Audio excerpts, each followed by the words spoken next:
welcome to You Make Sense. This podcast is a manual to understanding your human experience so that you can navigate the world with freedom, ease, empowerment, and create the life that you desire. Remember, you make sense, all parts, always. So this episode is focused on healing our relationship with our bodies and coming into self-compassion and self-love. I have to say, we have had more questions submitted on this topic than any other. This wasn't on my radar this early in the podcast's existence, doing an episode on this, but just so many of you have asked questions related to struggling with loving your body and self-acceptance and really orienting in a positive way towards your appearance and yourself, that we decided we got to do an episode early on. So that's why we're doing this. And I really hope that you find it supportive for you. We're going to use science, as we always do here on this podcast, to talk about how do we actually change this. But because like a lot of people listening, and certainly this was my case, trying to talk our way into self-acceptance or self-love of our bodies and our appearance does not work. I tried that for such a long period of time, and it's an exhausting process. It's like trying to do mental gymnastics that never seems to stick.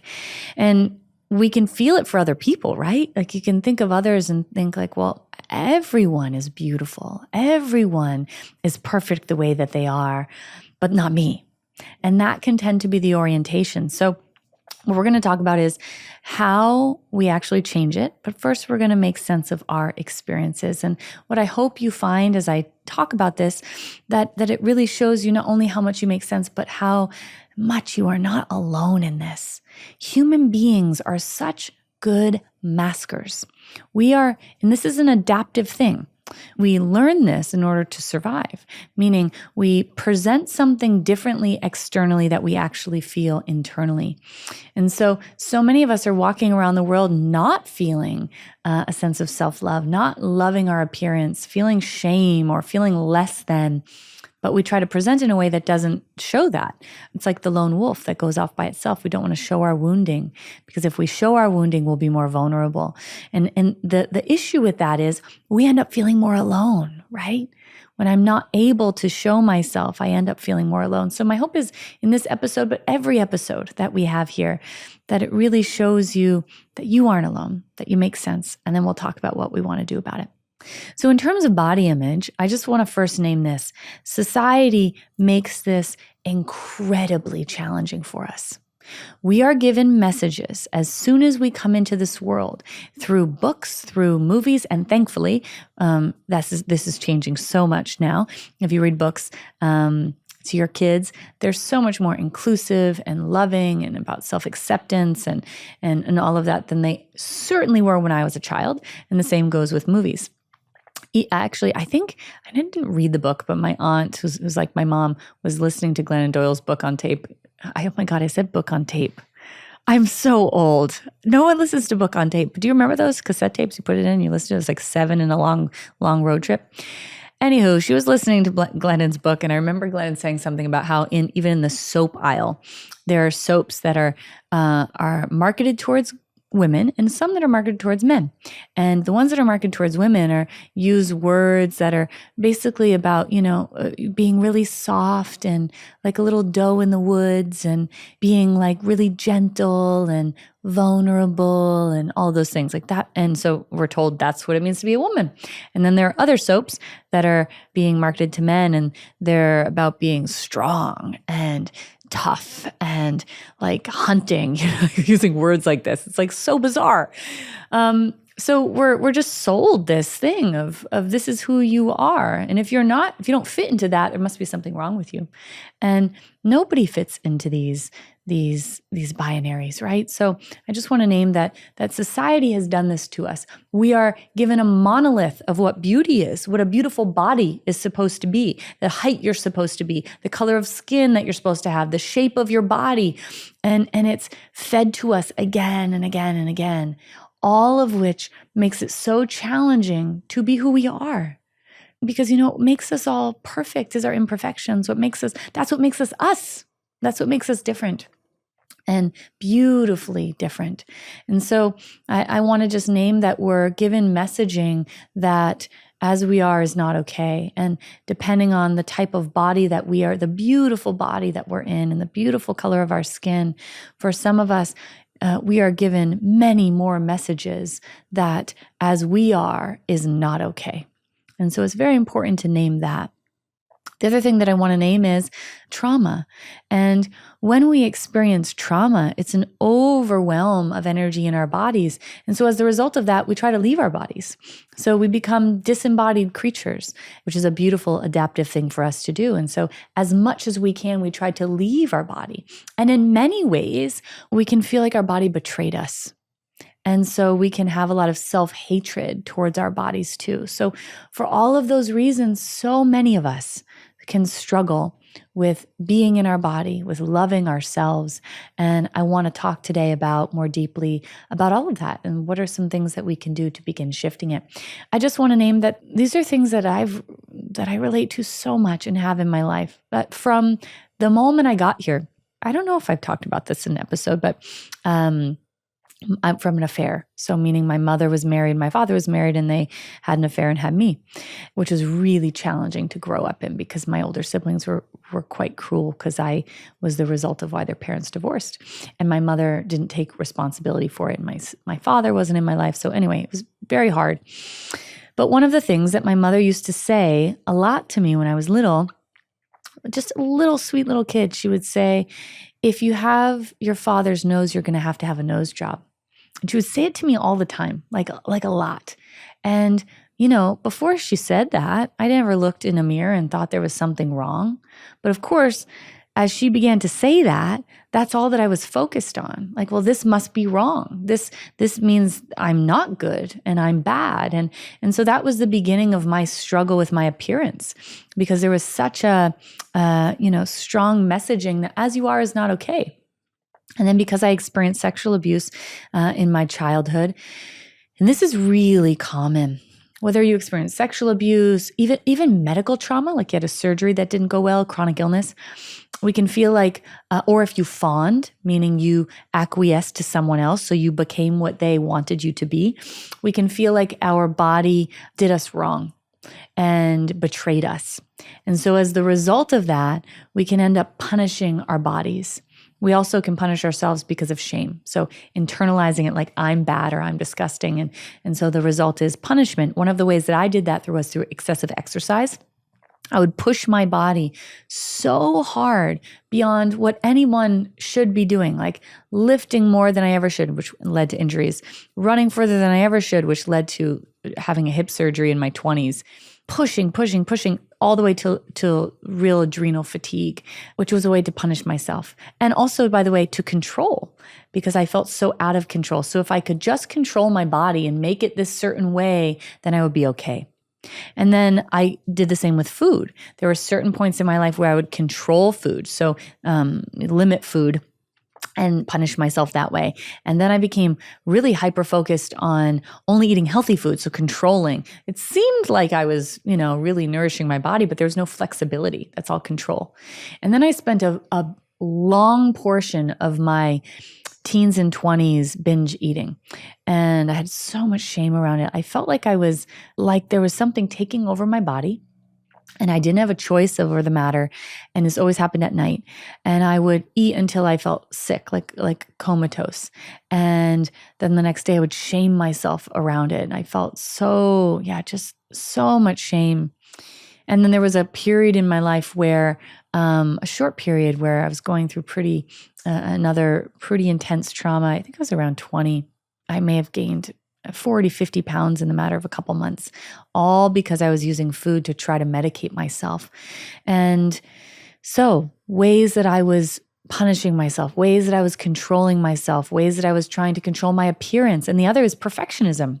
I also used that. So because I had this inherent feeling inside of me that as I was not enough, because I felt disgusting because of the abuse that happened. I was abandoned by my birth father and my mother, who was very neglectful. I felt so inherently like I was not worthy of love that I tried to do everything I could with my appearance to make myself be lovable. So hyper fixating on what I wore and hyper fixating on what my hair looked like and my skin and in so many ways trying to control the external because I felt so deeply unlovable inside. And that's what I mean by congruency, right? Like on the outside, you might have seen me and said, wow, well, she must feel great about herself.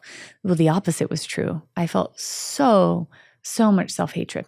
And so I just want to name, maybe you've experienced some of those things, or maybe they're different, but I want to normalize for us how many of us struggle in a particular way. Maybe it's your height with, or whatever, with the way that we look. And my hope is that in this episode, we can really lean into loving you.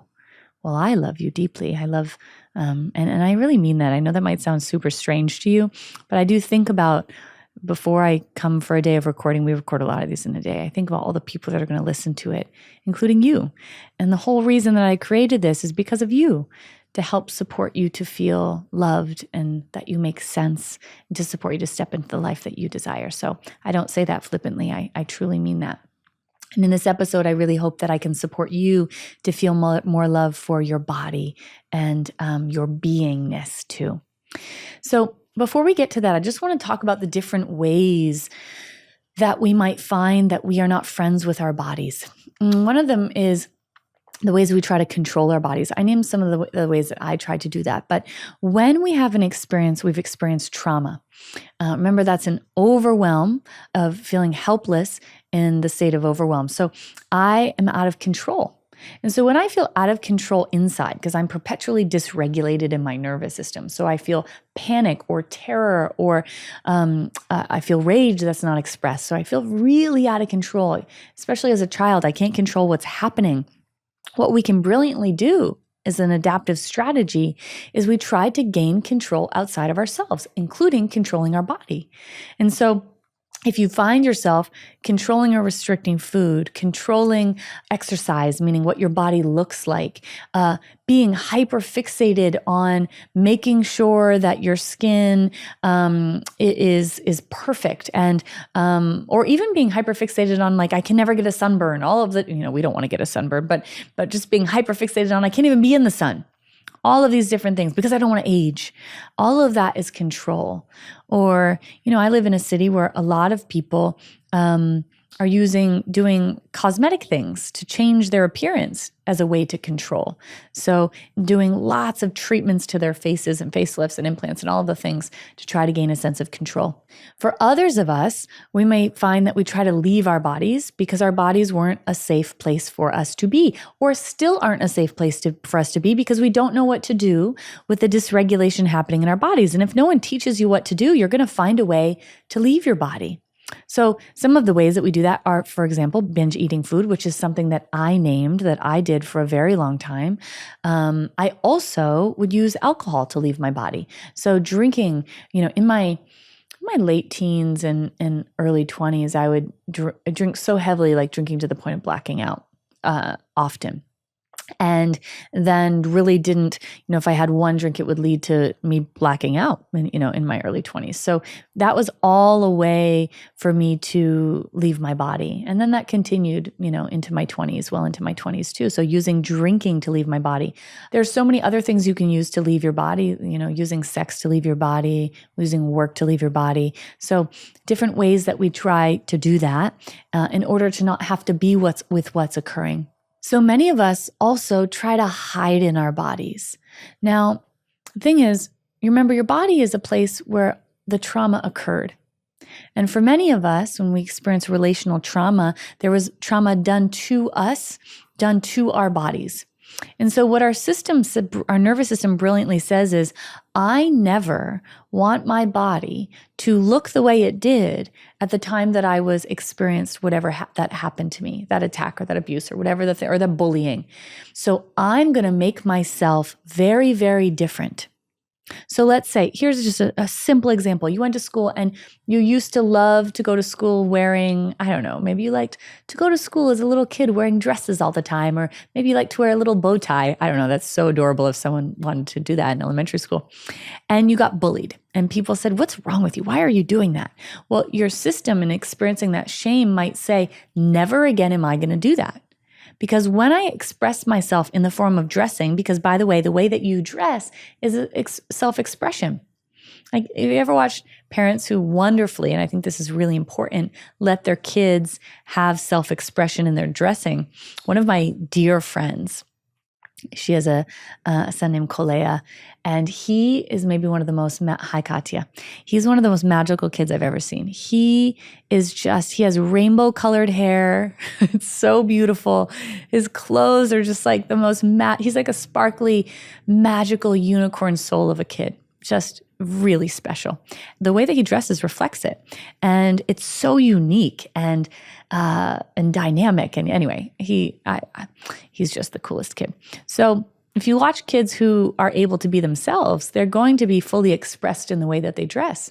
And for many of us, at times where we tried to do that, it wasn't safe. So what do? We do the opposite. So I'm going to make myself small. I'm going to make myself blend in. I'm not going to draw any attention to me, because attention is dangerous. And so this is one of the ways that we hide in our bodies. Another way that we do this is also by holding on to weight. Something I'm about to name is very important. There is no right weight for any person. It is whatever feels right in your body is what's right for you, whatever feels congruent for you.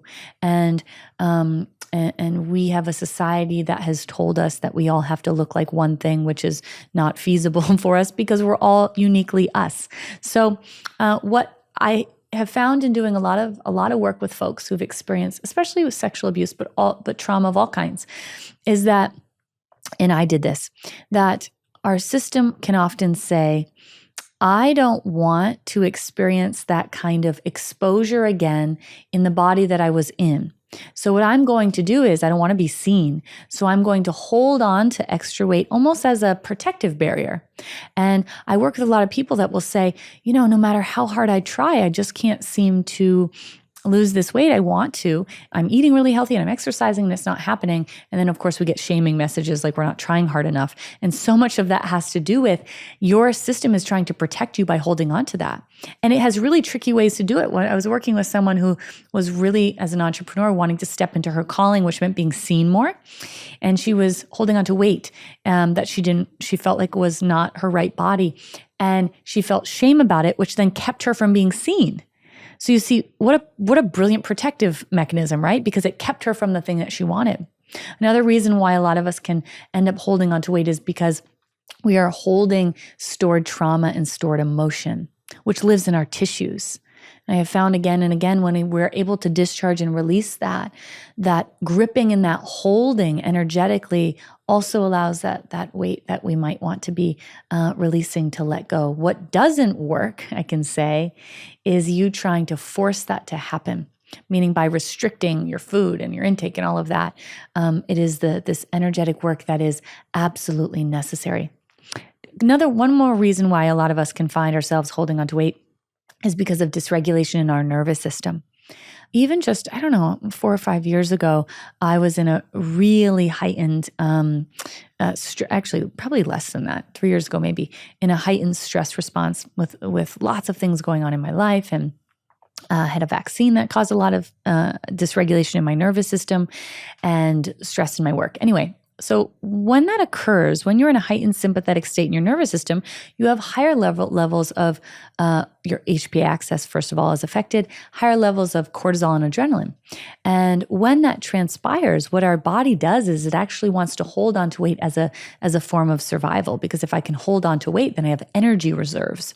And so it's very common that you might notice, if you're dysregulated in a heightened sympathetic state, that you might hold on to weight. Very, very common. It's also common to hold on to weight when we're in our dorsal vagal complex, when you feel apathy, hopelessness, shutdown, because you're going into energy conservation. So in that state, your metabolism slows, because I'm trying to conserve energy. And remember, energy can live in the weight that we hold. So regulating of our nervous system is really important if that's something that we're wanting to lean into, instead of saying, I'm going to go on this diet. I am not a believer in diets at all, because that's not getting to the root of what's really going on, which might be my relationship. We're going to get to, actually, I'm not even going to jump ahead. We're going to get to that in just a minute. Don't worry about it. First, I'm going to go to a few more things that why we might struggle with in our bodies. And the other is appearance. So a lot of us can also try to hide our appearance. A little bit ago, I talked about my friend's son, Kolea, and how beautifully self-expressed he is in the way that he looks. And that's because he's grown up in a family, in a community where it was safe. It has been so safe for him to be himself, which is what we all deserved. But for many of us, along the course of our lives, our appearance or how we presented ourselves was not something that was safely received. So what we do is we then change our external appearance in order to create greater safety for ourselves. So it might be changing, I'm going to change my hair color. I'm going to wear baggier clothes than I might want to be wearing. I'm going to even change the way that I do. If you wear makeup, I'm going to change the way that I wear my makeup. Changing every part of ourselves so that it doesn't emulate whatsoever the way that we appeared or looked at the time of something bad happening to us. And this is such a brilliant self-protective response that we find. In doing this, and so many of the other things that I named, what we can be left with is feeling incongruent, meaning the internal experience we have of who we are and how we experience ourselves. Congruency is having that and then letting that be expressed externally in the things that we say, in the way we move through the world, and in the way that we appear. And when that wasn't safe, what we do is we decide, okay, I have to be incongruent in order to be safe. And it's such a brilliant adaptive strategy to do this. And it leaves us feeling incredibly alone, incredibly unseen. And the only way to begin changing this is by creating safety inside of ourselves. And that, of course, goes back to regulating our nervous system and doing this work, this somatic work that we do here and that we talk about here. So in a minute, I'm going to talk about more things that we can do to really shift our relationship with our bodies so that we can have self-love and acceptance, feel good in the body that we're in, and actually enjoy them, because these bodies are things that are meant to be enjoyed. Before we get to that, I just want to name one more thing that's really important, and that is that our orientation to aging. We live in a society where aging, the message we get is that aging is bad, and that our value, our innate value as a human being, lessens the older that we get. And there was a time, and this still exists in places in the world, but there was a time in most parts of the world where elders were the ones that were most revered, because they had the most wisdom. They had the most to offer in terms of life lived and experience. And in our society, in Western culture, the older that we get, we are told that essentially we are less valuable. And so the result of that is, for many of us, that we're then trying to do everything we possibly can to avoid this inevitable process of aging. And we can spend so much money on trying to avoid aging. We can spend so much time and resources on trying to avoid it. And I think perhaps the saddest part about it is we don't get to actually enjoy the process of aging. And especially when we have had experiences in our lives where we're given the message, verbal or nonverbal, that as we are is not enough, then what occurs is, when we age, we're getting that, it's like a double whammy. I'm getting hit with that again. So we can tend to really try to avoid it as much as possible. The other thing about aging that I want to name too is, when we've experienced trauma or chronic illness, or I guess perhaps maybe those two predominantly, it takes a lot of time in our lives to heal.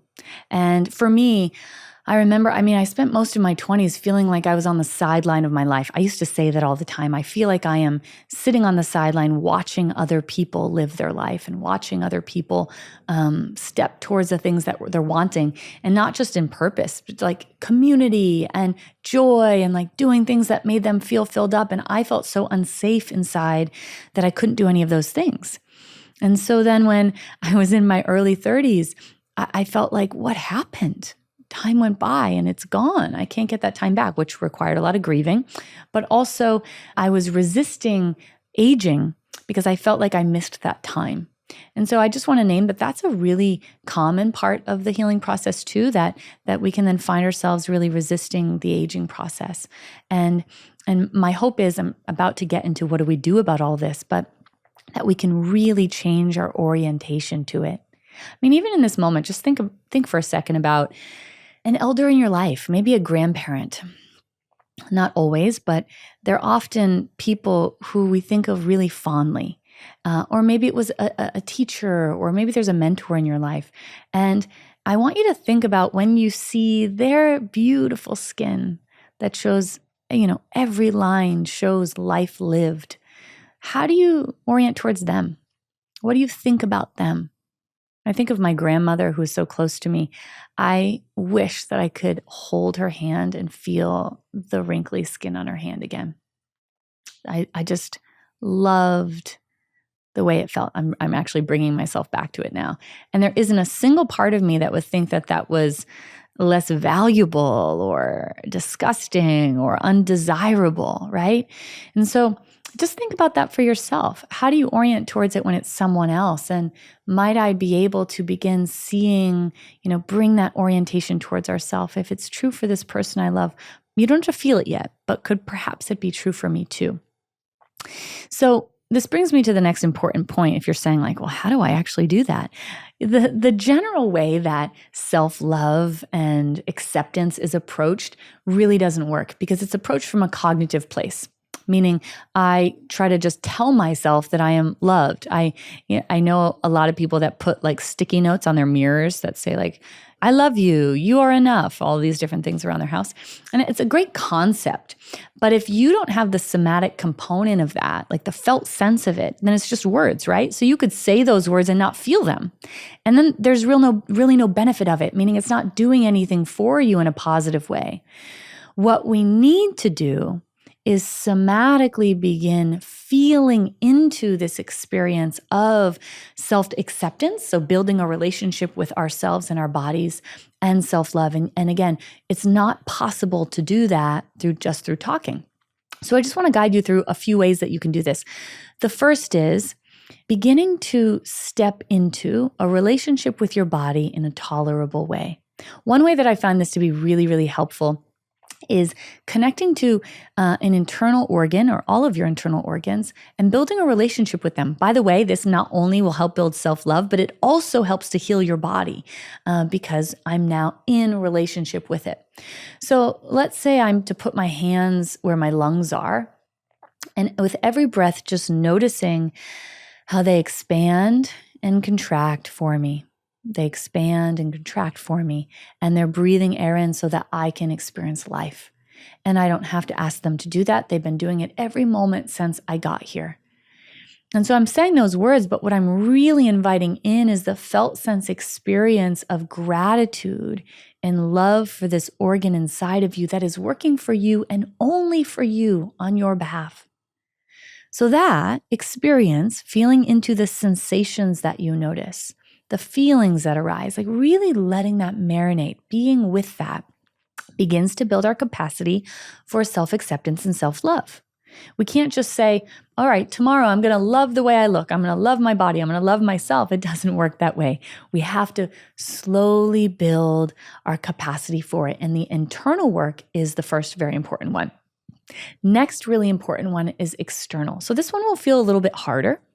But we want to see if we can focus on one part of our external body that we can build a relationship with. You don't have to say you love it yet, but can I even like it or think there's something good about it?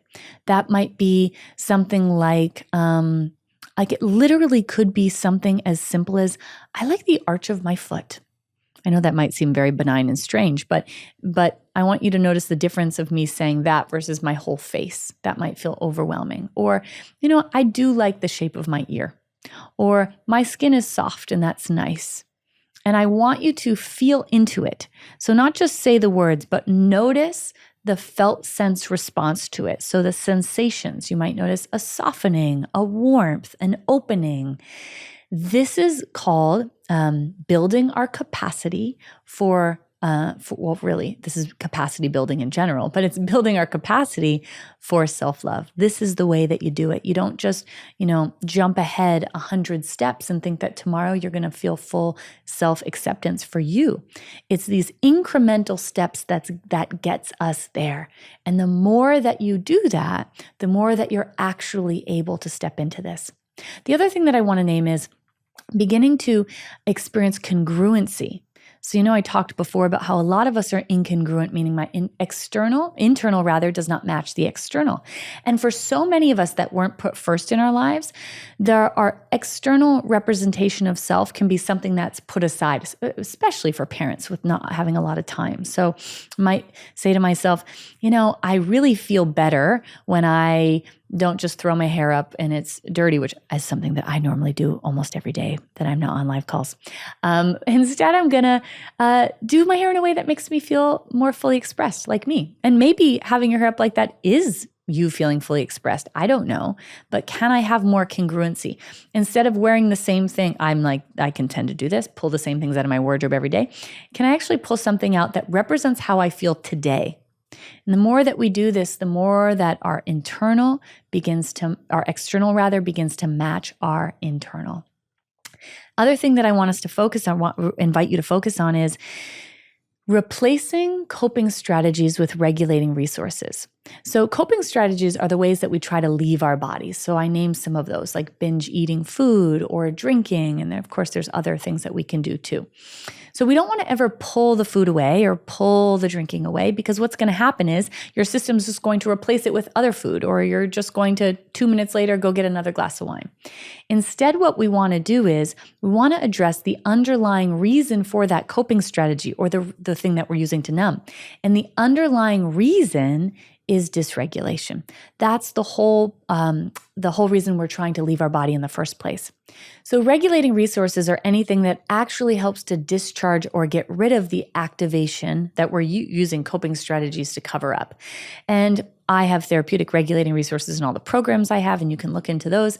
But you also have regulating resources in your own life. It's anything that supports you to feel more present and in this moment, more present here and good.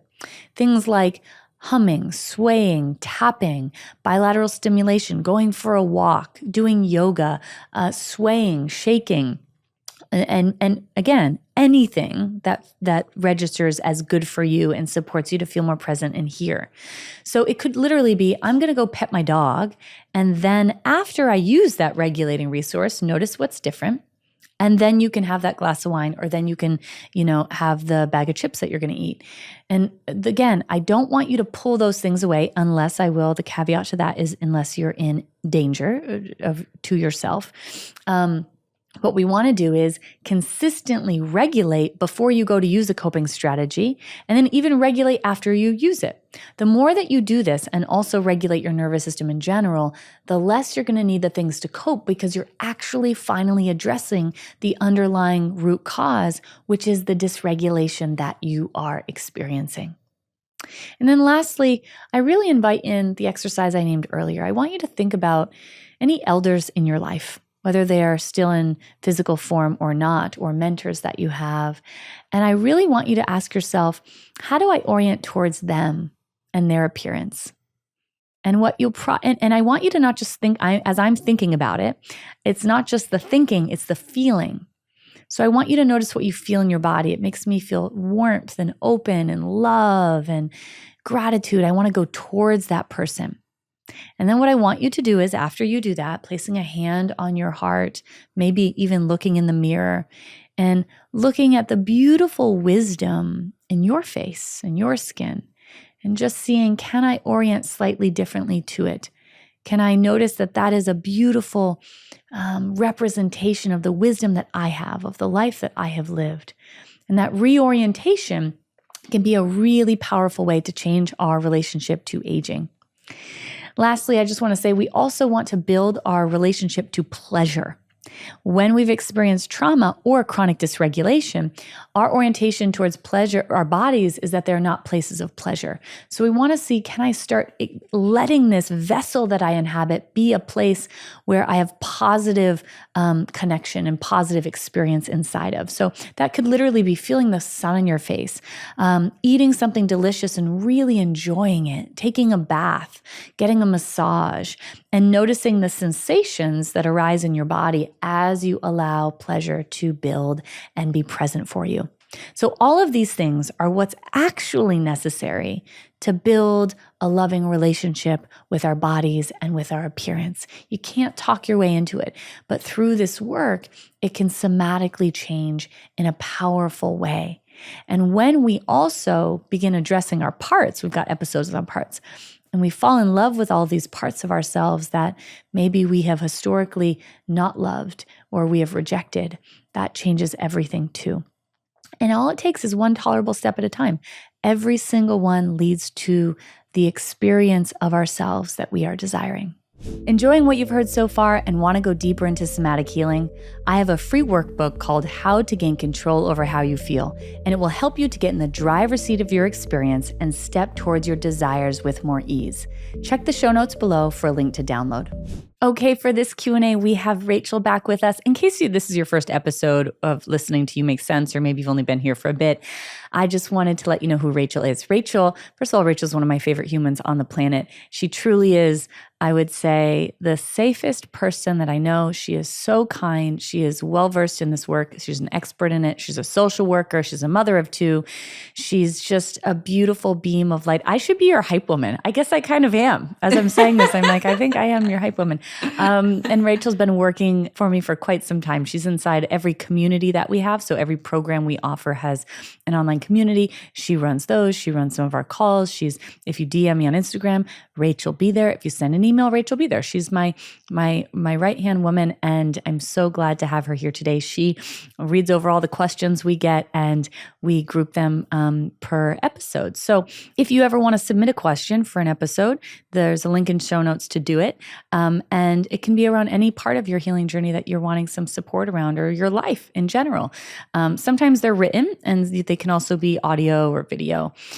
So anyway, Rachel, it is good to see you again. Rachel, I live in LA and Rachel lives in London, and we've never hugged in person, even though we've worked together for a long time. So I look forward to that day, Rach. Yeah, me too. Me too. I can't wait. And I'm so excited to be here today. This episode is so close to my heart. It's a lot of questions about the body and food and our relationship with weight. And food has been my coping mechanism for my entire life, I think. So it's such a close to my heart episode today. Thank you for sharing that. I think it's just so important that we humanize this stuff, you know? It's so incredibly common and human, and it's also something we couldn't have so much shame around. So thank you for sharing that. Oh, you're welcome. I have been all sizes, like up to 15.5 stones and like much smaller in this journey. So I really feel really resonant with this. So I'm excited to hear what you're going to say. Thanks, Rach. So let's go to question 1. I've never been one to think my petite frame of 5'11" was a negative physical attribute. Recently, in my 40s, my height has become a sudden negative fixation in that it's feeling as if it's a worthiness, not good enough wound. It has increased my avoidant behavior to not date and fixate on other physical parts to be perfect, like weight and anti-aging. Is this a phantom wound to prevent me from being seen in intimate spaces? So one thing that I'll say about when we have insecurities about our physical appearance, it can be incredibly challenging because it's something that we can't hide. You know, in my life, I've had insecurities and feelings of inadequacy in so many areas. Like my ability to play, for example, was inhibited because I couldn't play as a kid because it wasn't safe. So then I felt very insecure about play, but I could mask that. You know, there are ways that I could cover that up, which made me feel safer. And when it comes to our physical appearance, there is no way to actually hide that most of the time, not all the time, from the world. And so I just want to validate this person's experience, that it can feel very exposing to be out in the world because I am being seen. And the thing that my system is saying is I don't want to be seen. So then what we do is we try to figure out ways that we can hide as much as possible. And that might look like, I'm not going to go do this thing. I'm not going to date. I'm not going to be in the world. I'm going to literally make my life so small that perhaps I'm only around people that I am ensured I feel safe around. Now, I don't know because I don't know this person's history, the root of this. There's some possibilities here. They're saying that this came up later in life. So there is a possibility that this was either a message that they received, verbal or nonverbal, from another person, so maybe a past relationship, or perhaps society. So what we want to look at is, what I want them to think about is, when is the first time I remember feeling this way? Or when is the first time that I noticed the desire to hide myself? And that will really give us an indicator of the root of it. The reason why we need to get to the root of where the origin of it, where it began, is because we need to help that part.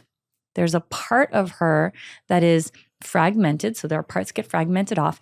And that part is stuck in this experience of unworthiness, being unlovable, inadequate, because of her height. And so the more that we can know, it's not to know the story. The story itself isn't actually what's really important. It's the part that's stuck in that place of vulnerability and exposure and lacking self-love that's really what we need to get to. So when we can understand that, what is the root of it? And by the way, I just want to name this. It may be from something, in very recent times, her last romantic relationship, maybe. Or it could be from childhood that wasn't safe to bubble up until now. It's a concept we've talked about before of energy wells, meaning the greater safety you create in your body, the more you're able to access things that are unresolved, that might feel like they have a lot of energetic charge to them, which is why we've had episodes where we talk about how sometimes on our journey it can be confusing because things arise later. Like I feel like early on I felt kind of okay, and now I feel kind of worse. That's not backwards. That's just simply you have enough safety now that part can speak. So it could be from, I don't know, high school, middle school, or it could be from something recent. So we want to get clear on who is that part.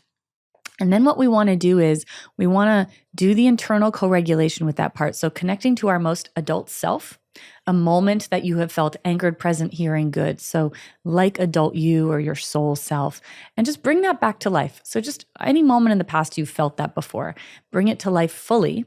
And then what we want to do is greet and comfort that part that is feeling less than, insecure, inadequate. And one tool that can be so helpful with this is an as-if tool, meaning imagining if I was with another person who was 4'11", how would I feel about them? And I can tell just from the way the person wrote this that of course they would say, oh my gosh, it doesn't matter someone's height. That doesn't, determine their value or worth. Like they could be the most incredible person in the world. So feel that in your body for another. And then we want to see, can I transition that even just a little bit towards myself, and feeling that in our bodies. That's really vital. And the second thing that I'd really invite them to do is, can I go out into the world and give myself disconfirming experiences where I see that being me is safe? And that might start with being in nature, or it might start with being with animals, or being with, someone who really is safe for me. And what is it like to be me and be exposed as me and be safe in that? We build our capacity for greater experiences of that, the more our system sees that we are safe. Oh, so that's so beautiful. And it really relates to this question. I wonder, just what you just said, it speaks to this question too. It is difficult for me to accept my body. How would you use your somatic work to heal your relationship with your own body? What would be the small steps towards it? Oh my gosh. So no, that sounded like that was an overwhelming question for me. It's not an overwhelming question at all. I'm saying, oh my gosh, because I relate to this so much, and I'm sure you do too, Rachel. Like, those, I don't know if you've had these experiences over time where people would tell you to, just love yourself, self-compassion, put a note on your mirror that says, I love you. You are wonderful and perfect. You know what I mean? Like those messages. Did you try that at any point in your journey? Yeah. I did try that. And all I would get was, no, I don't think so. Yeah, exactly. Yeah, me too. And I also fluctuate because I used food to numb myself as well. And so I fluctuated. Some points I was 50 pounds heavier than I am now, and up and down and up and down. And just really struggled to accept myself, and really was in many ways disgusted with myself a lot of times. There was no amount of saying like, you're beautiful, and then feeling that actually worked. I couldn't feel it. I could say the words, of course, but there was no felt sense of it. And so I just want to name that, because if for this person, if you've tried to do that, like self-love, what the hell does that even mean? It's like, how it feels so nebulous. Like, I don't know how to actually attain that. The only way we can do this is somatically, because the experience of love is not happening up in your cortical thinking brain. Love is happening in experience through sensation. So love is not a cognitive act. It's an embodied sensory act. Like, think about, the impulse to tell my partner or my dog Truman I love them is not coming from a cognitive reflex to say the words. It's coming from this embodied experience of just an overwhelm of beautiful sensation and sensory experience that then drives me to the impulse for language. I've actually never thought about it that way. By the way, we don't rehearse these questions. We just see what happens. And this is actually helpful for me. I never thought about it like that. But that's what love really is, right? It's the words are just the expression of the sensory experience we're having. So if I just start with the words without the sensory experience, then I'm not actually experiencing love at all. Because love, the words are just the expression of the experience. And so we need to begin giving ourselves that experience. And we have to do it in ways that are tolerable. To just tell myself I love myself when my body has been something that hasn't been a safe place to be, or because I wasn't loved, it's hard to love myself. Those are way too big of steps. So instead, we already talked about in this episode, but I'll just repeat quickly, is we want to see if we can feel into something about your body that is working for you. The easiest place I have found to start is by your internal organs when working with clients. So pick an organ, any organ. They're all working for you. And if you pick your liver, for example, it's detoxifying. We are constantly experiencing, think about all the microplastics and just the toxins that we're ingesting, inhaling, all of that. And our liver takes all of that for us and cleans our body out. Every day it's doing that for us. We would die if we didn't have it. And so can I connect to this organ in my body? And if you're like, where is the liver? I believe, I wish I really knew. I hope I'm getting this right. I think my naturopath has me do these castor oil packs. I don't know if you've ever done it before, but anyway, it's good for detoxifying. I think it's on the right side. Anyway, by your ribs. If I get that wrong, somebody send us an email and you can let me know that I'm wrong, but I'm pretty sure that's where it is. Anyway, put your hand on where your liver is located and connect to it.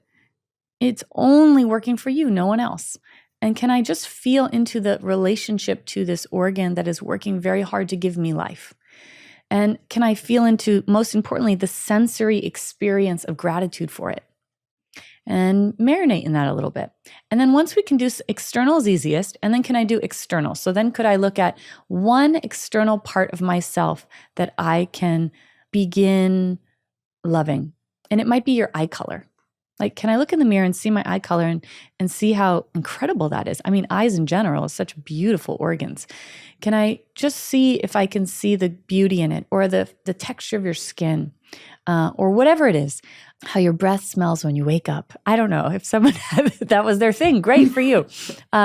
Feel into the sensory component of that, and then bring it to life, and then do it again. And then, now I started with, I liked my jawline. Maybe I can then get to a place of liking my whole face. But we get there slowly. And the more we do this, the more we're really in that experience of self-love. Oh, I'm so glad that person sent that question in and we got to hear that, Sarah, because otherwise we try and love the whole of us, and that can be hard, especially when we've got parts of our body that don't look like they do in magazines and things like that. And Yes. Yeah, so it's just so helpful to start with the small bits and grow that. And think about, I mean, thank God it's changed so much. It still has a ways to go, but think about when we were kids, Rachel, right? Like you look at Barbie dolls. There is no person that has a body that looks like that. They don't exist. Like, I mean, look at the breasts on a Barbie doll. Look at the hip structure. No one has ribs that are like that. And the hips that or waist that goes in that much, hips that go out that much, that structure of a body doesn't even exist. Or look at all the fairy tales, right? First of all, of our generation, basically everyone was white. So no diversity. We're showing one type of body, color of skin. And then in terms of body type, this one type of body that very few people actually have. And so the message that you and I got was, well, I guess that I'm not, as my 7-year-old self that was kind of chubby, that this must be bad. Instead of like, no, that's beautiful and perfect and right. So whether or not you had parents that were giving us that message, we got it from the world. And then a lot of us had parents, sometimes I would say more often mothers, it seems, but whom had their own body image issues. So then when we wanted to eat an extra couple pieces of pizza, there was always a kind of monitoring of our eating. That's very common. And like, well, I don't know, you don't need another one of those? Or like, I think you need to just like a hyper focus on our bodies. And no child should ever have a parent who's hyper-focused on their body, because then it causes us to go from a place of, before our parents did that, our body's just our body. It just is what it is. But then society, parents do that to us, and now our body is wrong. Yeah, and becomes a fixation and a focus and a over-focus. It becomes more than care. It becomes bigger. Totally. Do you find with your kids that it's different now than when we grew up? Yeah, I do. I really do. For my kids anyway, but I do from working with parents in the social work role. It's not the same across the board. There are still a lot of kids struggling, with eating disorders and feeling that they have to be a certain way. And it runs deep, but I do see a difference in my kids because I knew what had happened to me. I'd been put on a diet at a really young age and then, and can see that I've never had a normal relationship with food because that was never kind of present for me. So, so I really wanted to do it differently for my children. This goes into the next question so well again, because this person's asking for some information about when we eat a lot of sugar. So I'll read the question for you. I'd love some information around the role of binge eating in general. I noticed I crave sugar when disassociated and wondered how food plays a role in the nervous system. How can I combat this to restore my relationship with food? Deeply appreciate you, Sarah. Well, sugar is wildly addictive. That's really important for all of us to know that processed sugar is something that when our body begins to get it, it's then going to crave it, want more of it. So it's beyond just using it as a coping strategy. It actually becomes an addiction for us. And I think that this just goes to speak to society in general. I think it's getting better, but also I will name that there's a lot of, it costs a lot of money to be eating in a way that is really right for our bodies. But you think about cough syrup that is filled with sugar for kids, right? Like for little kids. We look at the fruit juice. So much of that is not even actually juice. It's filled with sugar.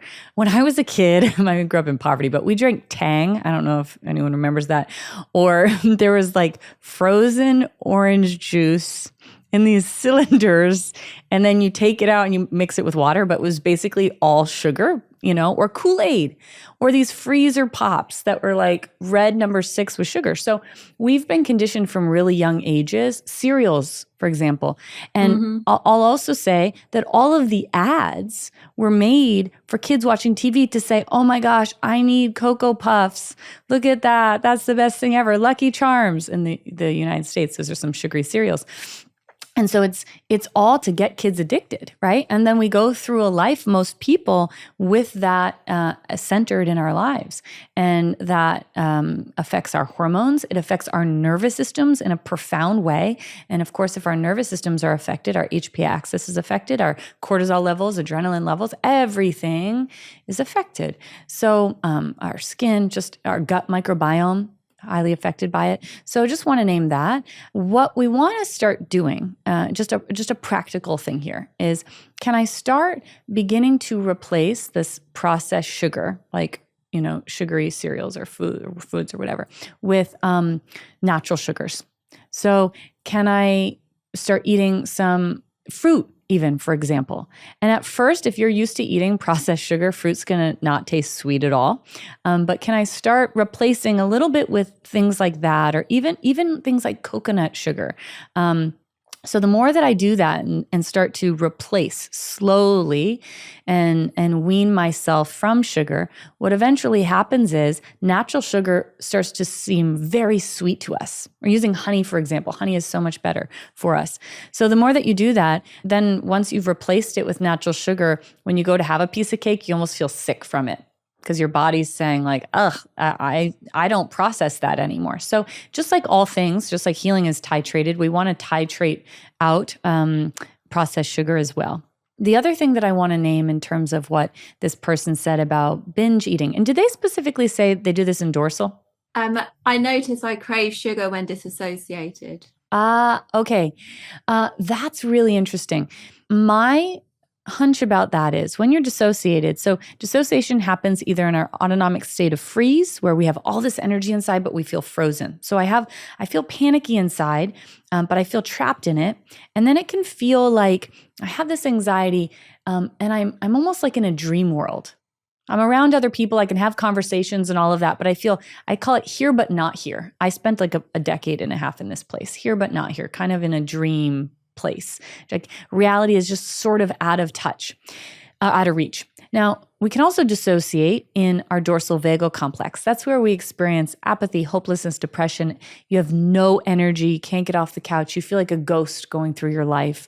And that's like a floating out of my body, or I don't remember anything at all. That's probably the type of dissociation they're talking about. And what we can actually do when we're in that dissociative state is we try to inject ourselves with things that are going to give us energy. I find that people in dorsal do that a lot. Like they're drinking 6 cups of coffee a day, or sugar. And all of that is a way to try to regulate their nervous systems to come out of that dorsal state into sympathetic, which is mobilization, and then into regulation.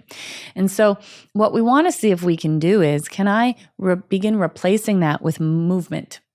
Because when you move your body, you actually bring energy in. So going for a walk, literally jump up and down for 5 minutes, do jump squats. 5 minutes is so long, just kidding. Do that for 15 seconds and you'll be tired. If someone does it for 5 minutes and reports back, like, good, you should climb Everest tomorrow. So replacing it with mobilization is really, really good.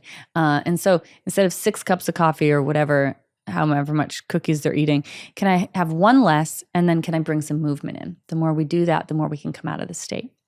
And the other thing I just want to name is food is a way to help us leave our bodies. Binge eating. It's something that I did for a really long time. Binge eating the purpose of this is to do one of 2 things: to help us to leave our bodies, or to help meet a need.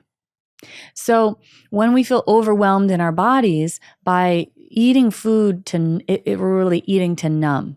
So when I do that, I can actually leave the embodied experience I'm having. And it works really fabulously. Another thing that it can do is I see it as almost replacing the thing we're desiring. So if we feel lonely, it's like the food can fill up the loneliness. If we feel afraid, the food can soothe the fear. And so for me, I used to binge eat every night. And every day I would tell myself, I'm not going to do it today, not going to do it today. And then night would come around and I would sit on the couch watching a show, and it was like something took over my body and I couldn't not go to the kitchen and get something to eat. And then I would try to stop and I couldn't stop. And then I would think about stopping and then I couldn't stop. And then I would eat till I felt sick. And then I would beat myself up over it and then wake up in the next morning feeling awful because it affects your sleep negatively. And I was so swollen. And then I would starve myself all day because I was like, I feel disgusting. And then I would do it again. And this was all for me to do those two things I just named. So the more that we can focus on regulating our nervous systems and not pull a coping strategy away. So we don't, if you try to just stop binge eating and like, I'm not eating potato chips anymore. And then all of a sudden you find yourself like eating 15 packs of seaweed. And you're like, why am I doing that? And you're like, I need to eat something. Your iodine levels are through the roof because you just have to consume something. So instead we want to regulate. Regulating is what your system is actually needing. And if you regulate first, then go let yourself binge eat. Like, don't restrict it. You'll binge less. And then the next day, regulate longer. And the more you do this, the more you regulate, the less you actually need the thing that you're binging with until eventually you don't need it at all. And somebody I felt like such a prisoner in this. The only thing that really changed it was doing what I'm talking about. Great. And I know that will help so many people because it's so easy. Well, I say easy.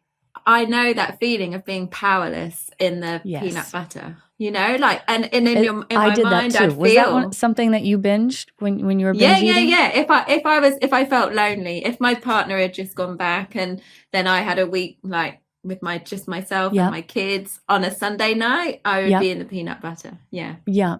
And powerless. That's powerless to stop, right? Yeah. Even though I knew I didn't want to be doing it. And Did you relate to what I said about that shame cycle after?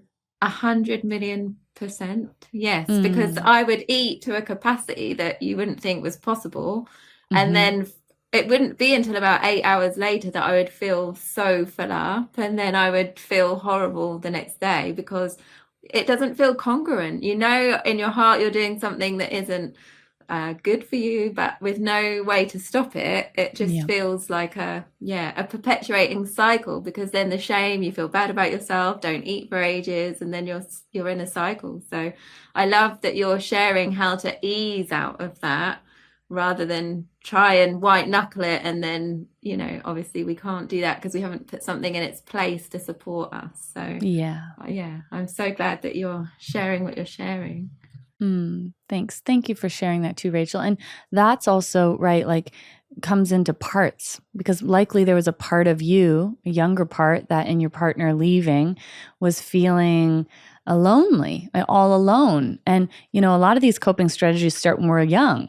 So I don't know if this is exactly right, but there could have been a young part of you that's, I don't know, a 10-year-old who's saying, oh no, I'm all alone now, not understanding he's coming back. And that 10-year-old has nobody and nothing else besides peanut butter. So she's going to turn to peanut butter as a companion. And I don't know if that is accurate for you or not, but a lot of times it can be younger parts that are doing it. Yeah. And for me, it was a younger part that didn't really know how to be by herself. And food filled a gap. That's right. Yeah. Food filled a gap. Yeah. So, and I have struggled with my weight over the years. And so this question is a really good one. So I can't wait to hear what you say about this, Sarah. I would love to hear about the relation to eating and weight gain and weight loss. As I'm learning from Sarah, I noticed for years when I was in dorsal, unknowingly, I would eat as much as possible, I assume for energy. Thought it would be really interesting to hear Sarah's thoughts. Also, Sarah's thoughts around how to experience weight loss in a supportive way to healing. Cutting calories feels unsupportive to the nervous system. So a couple of things I want to say. Maybe I'll work backwards. We here on You Make Sense, the podcast, and also in every program we do, I always use nature as a teacher. It's one of our greatest teachers. You can learn so much from it. If we look at animals in the wild eat to nourish themselves. So it's really eating for nourishment, and of course pleasure too, but generally speaking, it's to nourish our bodies so that we can experience life. And for human beings, we're very complex animals. So there's an added feature of this, that eating is also a way to commune, so that we've been doing that for a very long time, sitting around fires and sharing food together as a way for us to bond. So food is a bonding act that we experience, and it's meant to nourish ourselves. And so our innate orientation to food is that way.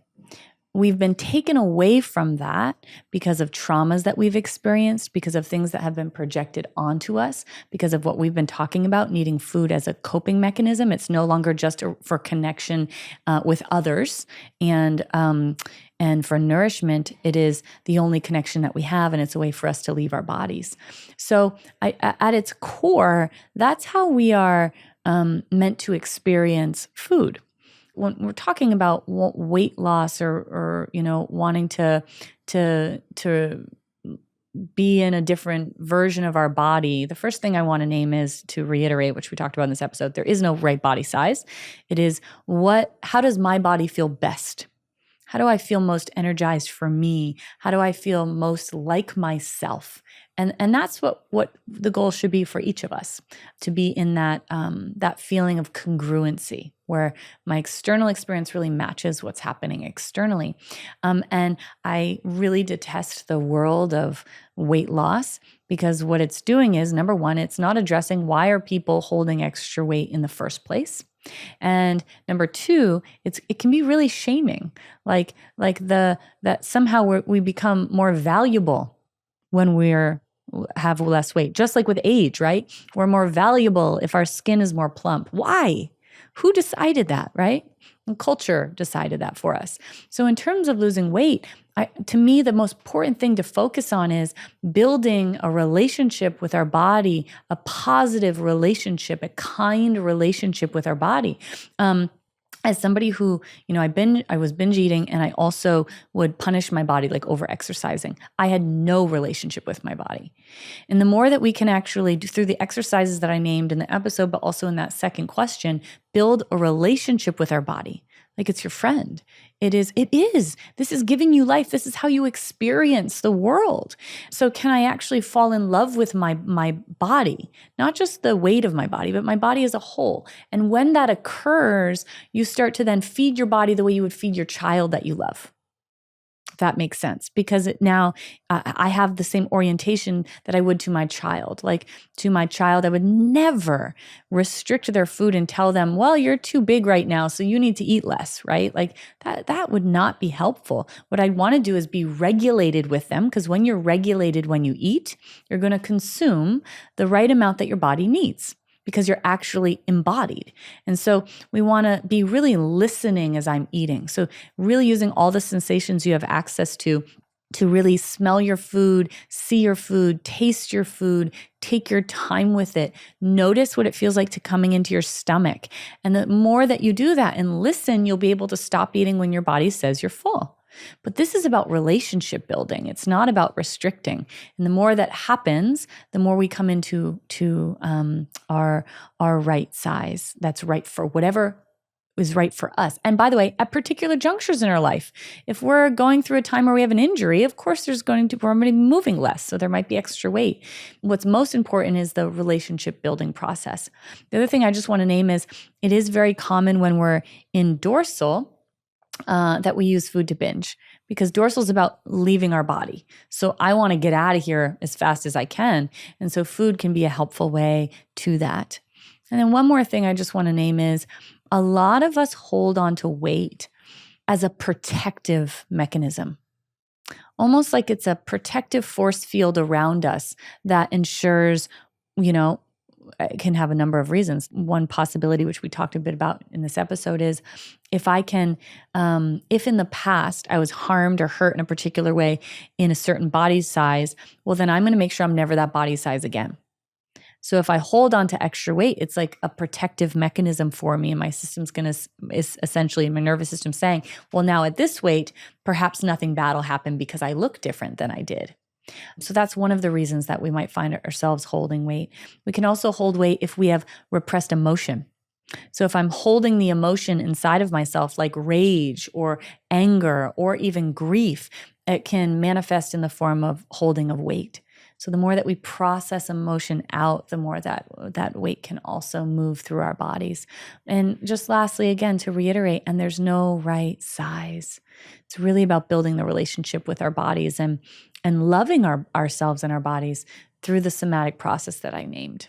That's amazing, because we're taught that we need to restrict, and you're sharing that it's about relationship building with our bodies. So I know you use the phrase relationship, not restricting. And also a lot of the times in the programs, we're wanting to build in regulating into our days and how to integrate that. And a way that lots of people have found helpful is to regulate before meal times and before drinking, because there's something that we do multiple times a day. So you can tack on, doing a check-in and regulating before eating. And then that also helps to bring us into regulation before our meals and before our food. And lots of people have found that supportive. I love that. For everybody listening, I said it a bit ago, but all the programs that we have, and we have a bunch of different ones that happen throughout every year, there's always a community component of it. It's literally like a separate program. A lot of people have communities going on, but I can tell you, as somebody who has witnessed it, Rachel runs all these communities.